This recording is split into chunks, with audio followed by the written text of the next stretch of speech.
tractor, along with its trolley, sank completely into the water. A crane had to be called to pull it out.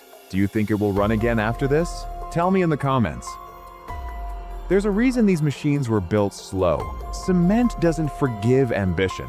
The moment you push past what they were designed for, you stop being in control. The machine decides what happens next, and it never ends well.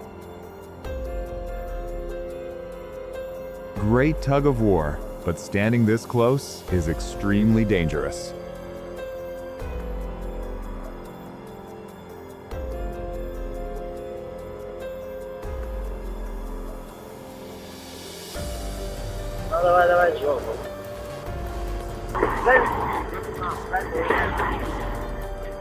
Steel doesn't just bend under pressure. Sometimes it breaks completely. And when it does, it humbles every single person watching. Nobody in that field was ready for what they saw. The onlooker in utter shock.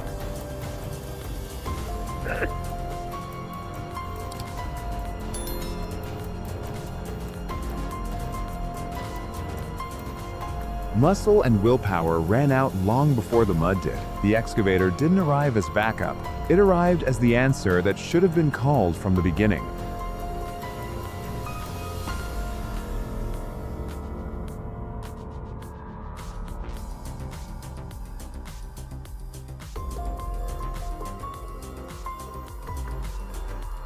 This driver was taking the tractor along an uneven road. Suddenly, near the edge of the slope, it slipped and fell badly.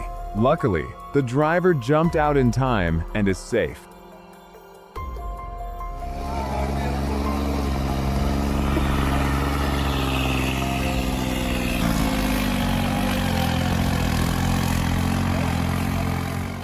In Mansa, the sand isn't an obstacle, it's the arena. This village doesn't just watch tractor competitions, it breathes them. Every engine that fires up here carries the weight of a community that built its whole identity around these machines.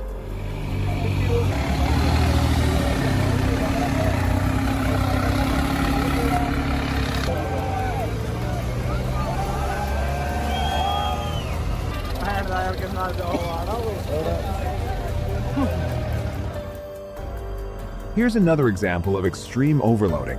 The tractor was moving normally, but the excessive weight put too much pressure on the trolley's axle. It snapped instantly. Now you can see the rear wheels of the tractor lifted into the air because of it.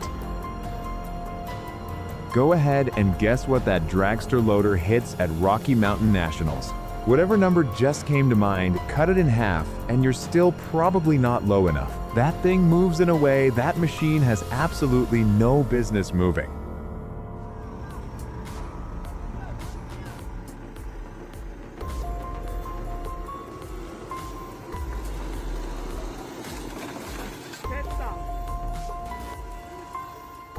The truck got saved, but now everyone's eyes shifted to the tractor that did the saving. Because sometimes solving one problem quietly creates another one standing right behind it.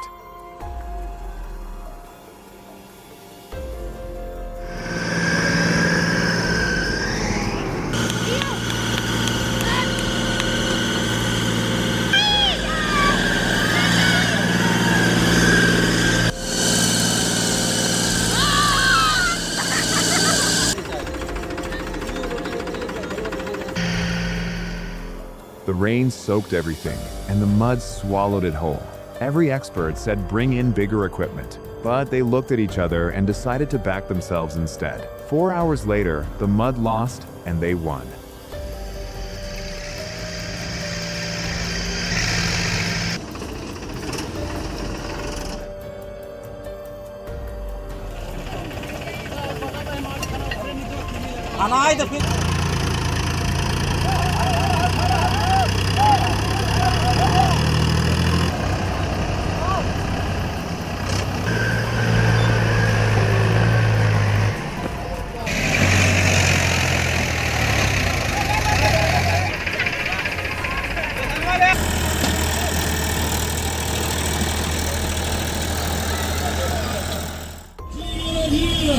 Estação Os Primeiras.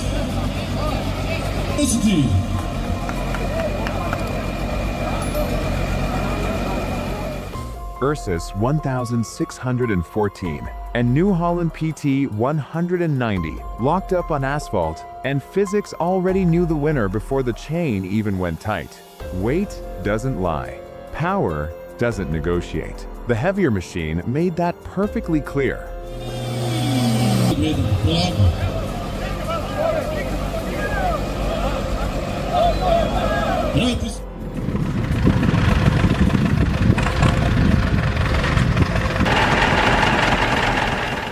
One tractor gave everything it had and came up short every single time. The second one showed up, and the problem that seemed impossible suddenly wasn't anymore. Sometimes the solution was always just one more machine away.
The first one went down.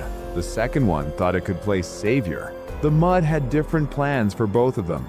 Now it takes a third machine just to fix what good intentions made worse. Helping isn't always enough if you're not ready for what's waiting.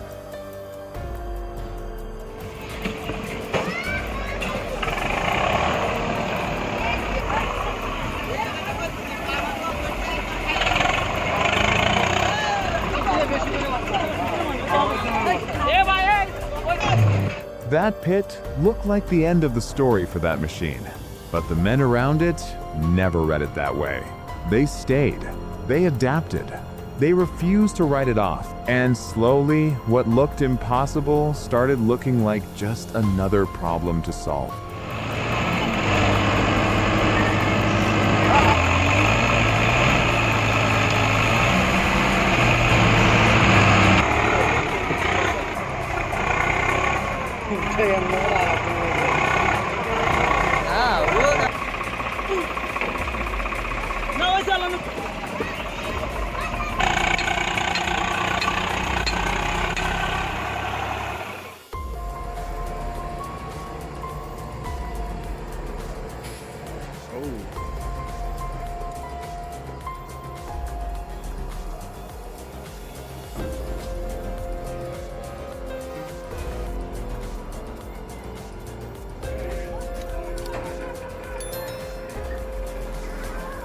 Every inch of that uphill pull felt like a victory, building towards something. And then, the moment it crested the top, the whole thing went over. The cruelest endings always wait until you think the hard part is already behind you.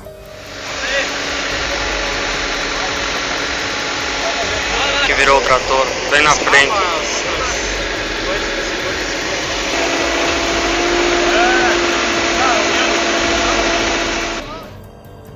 He read it before it happened and moved at exactly the right second. The tractor went one way and he went the other, and both of them survived because his instincts were faster than the fall.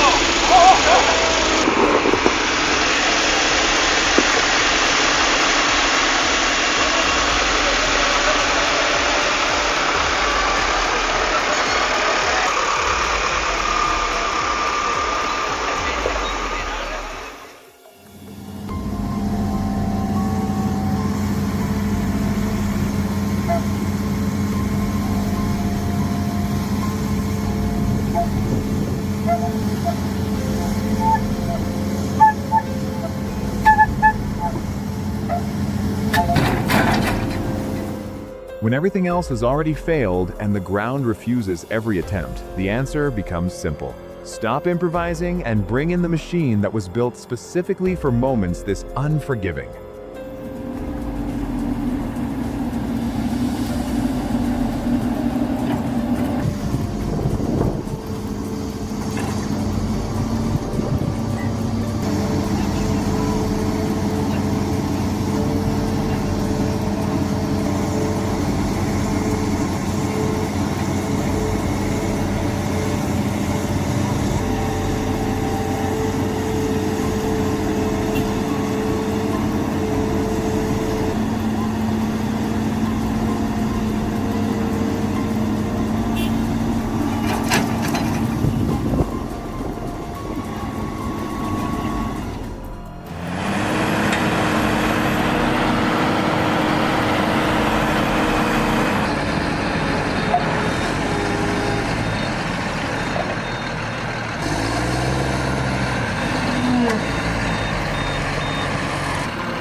One tractor sinks deep into the mud. Another rushes in without fear, but the ground pulls them both down.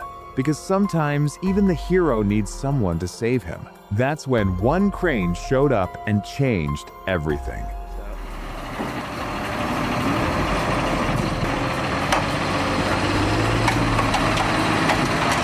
Yeah.